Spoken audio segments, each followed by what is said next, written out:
What's up, everybody? It's Wesley. I am back with another video.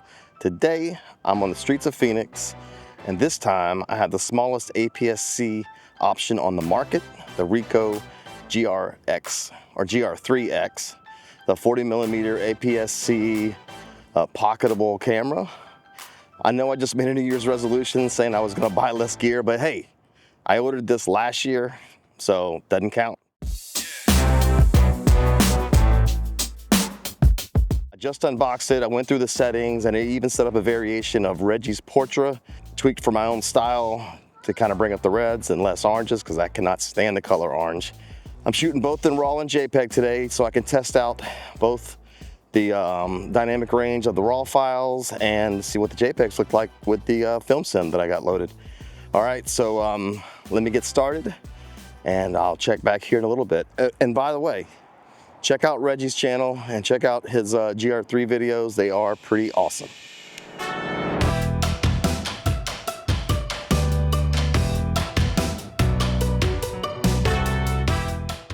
So I wanted to give my initial thoughts on the unboxing. It was well packed, nothing fancy here, but it did the job. The camera felt secure, like there wasn't going to be any issues if it got jostled around. B&H. Want to give a shout out to B&H. They packed the camera very well. It was nicely wrapped in bubble wrap. All right, for those who don't know, this little bad boy has a macro mode, this up button with the flower on it right here. So I'm going to hit that, turn on the macro mode, and let's see how the macro works. See how close I can focus with it. Oh, pretty darn close. All right, let's see what that turns out like.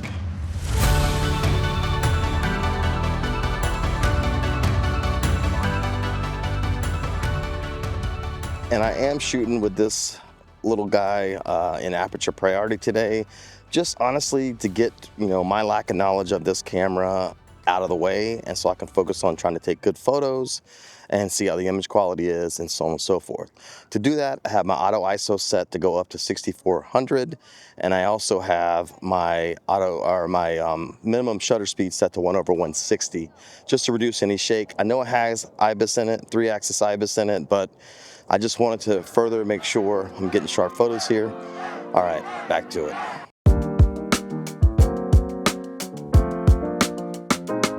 All right, let's talk about, initial impressions, build quality, ergonomics.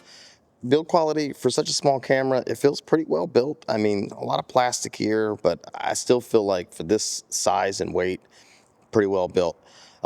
The front wheel is faced up, which is kind of nice because when you're grabbing this with your death grip, you're able to still manage your aperture here. The back wheel is kind of unique where it kind of looks like one of those zooms where it'll go a little ways and stop and goes a little way to the left and stop, and you can push it in. But that allows for a lot of access to quick menu options like autofocus, your image control or picture control, your metering type, so on and so forth, just from that back rear dial right here. Then it also has a back control dial. Let me turn the camera around so you can see it. It also has this back wheel that also it can turn up and down to adjust things in the menu. Right now I'm in my picture control, so I'm going to go back down to my custom one. She's walking into my scene. No, walk back the other way now. I like the photo. Might as well do that. Stop right about there.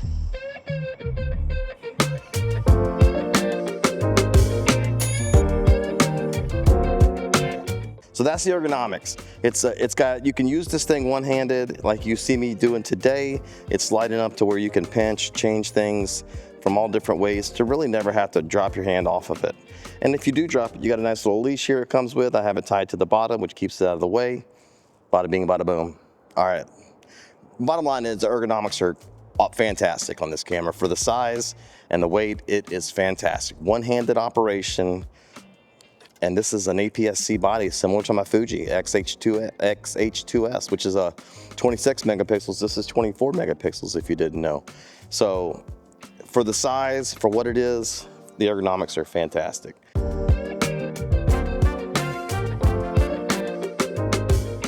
All right, guys, let's talk about the shooting experience so far.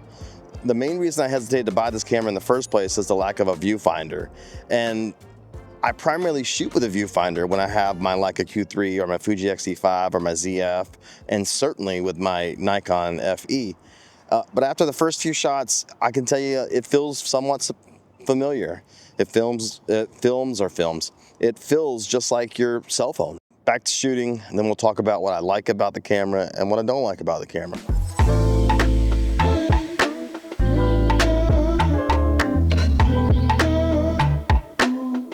All right, guys, I've been shooting for about an hour and a half with it, and I wanted to go over some things that I like about it and things that I don't like about it. So what I like about it so far, obviously, is the size. I mean, this thing is tiny. It is the smallest camera I've found that can capture images with enough quality for my needs. And then there's the 40mm focal length. It's perfect for my street photography, especially here in Phoenix. It also has a 2-stop ND filter, perfect for slowing down the shutter on sunny days like today. It also boasts really fast startup times. I'm able to start it up, take the shot within seconds. Unlike my Q3, which at times can take up to 3 seconds to start up, this thing starts up very, very fast every single time. And it's a huge plus, it has internal storage. So if you forget your SD card, you got some storage internal to shoot with for the day. Now let's go over things I don't like about it. And we're going to start with the lack of weather sealing. If this thing had weather sealing, I would pre-order the next iteration today. That is one thing I want, is that assurance that I'm going to get the weather sealing when I'm out on the streets. If it does start to rain, or if I do get sprinkled on, or if it's very humid even outside. I don't want to get the internals moist, but I do want to make sure that I have a camera that I can rely on in inclement weather. And I can't with the Ricoh, which will bring me to the X-T5 if I'm going somewhere like Panama in a few weeks. Also, it does seem like the autofocus is pretty slow on this camera. That is a well-known fact. A lot of people don't use the autofocus on this camera because of it. They use zone focusing. I'm using the autofocus today because I don't want to get in the way of the camera and in the way of the shots. So we'll see. 1080p, Ricoh, 1080p in 2025. It's time for the GR4 to come out with 4K and weather sealing, and I'm going to be next in line because I really do love the size of this thing. It fits perfectly in this small bag with something like the Osmo Pocket 3 or an Action 5 or 4, which is what I happen to own. And the last thing I want to mention that I don't like about it is inventory. It took me months to get this camera. The lack of inventory is a little bit ridiculous. Come on, fix your inventory problems. Don't blame COVID anymore, guys. It's time. It's 2025. It's time to stop blaming COVID for chip shortages. Okay, that's my initial thoughts. I'm going to put this camera away. I'm going to get back to shooting, and I'll see you back in the studio where we talk about things like the autofocus, the image quality, and my final initial thoughts, if that makes any sense. Okay, see you back in the studio.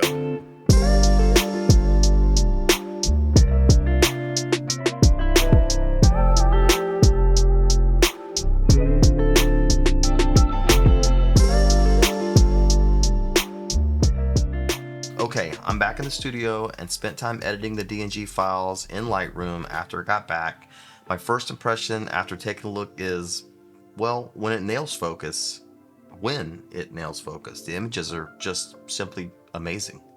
The edits from the raw files and the JPEGs straight out of camera using Reggie's portrait modified for my color light. Both great images. For such a small camera, it's really unbelievable. I'd put these images against my Fuji X-T5 any day of the week. These images are just amazing. But the autofocus often did leave a lot to be desired. I tried tracking autofocus in single mode, point, zone autofocus, and I had the most success with zone autofocus using AFS. I never tried AFC because of the autofocus issues. And I did keep the aperture above f4 to give the autofocus system a lot more help. In low light, autofocus struggled even more, but I was able to get some great shots after a few attempts. It did miss shots, however, so I would not necessarily trust this when it mattered. Speaking of that, the camera even locked up back with the back LED back here blinking at one point, so I had to hold the power button down to reset it, and once I did, it worked fine the rest of the day, but that is a cause for concern considering I just unboxed this 3-4 days ago. I got about 140 shots with the third-party battery before the camera shut down due to low battery. Batteries are cheap, so not that big of a deal, and they're tiny, so no biggie there, but just know you're gonna need some extra batteries with this camera. I see this camera being a great option for an everyday carry or an EDC type camera. It's so small, even compared to the Fuji here. It's so small. It's so easy just to take this thing with you. This camera is perfect for trips where photography may not be the main purpose, like a family vacation or a party or somewhere where you're just going out with your friends and you want to have something just in case you see that moment that you don't want to pass up. I felt like a chameleon though when I was out on the streets with this. I literally got stopped on New Year's Day when I was out with my Leica Q3 because someone thought I was taking a photo of them. And I wasn't. I was just looking through the viewfinder to see the photo I just taken, but I digress. With this, I was pointing it at people. Because I don't have it to my eye, I was pointing it at people at times and no one even flinched. It was crazy. This is what I love most about this camera, is that I'm inconspicuous on the streets. I can get so many shots that I might miss on my XT5 or my Leica Q3 because people see me and it ruins the candid moment. Whereas this, it works every time. No one looks at me, no one cares. They're like, what's this guy doing with this $99 camera? Little do they know. But like I said, when it nailed focus, the images were beautiful given the size.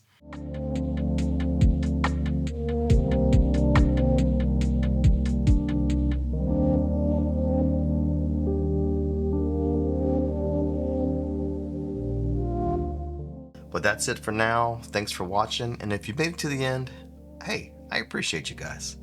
Let me know what you think. And let me know what you want to test with the Ricoh GR3X. I'll see you next time. Peace.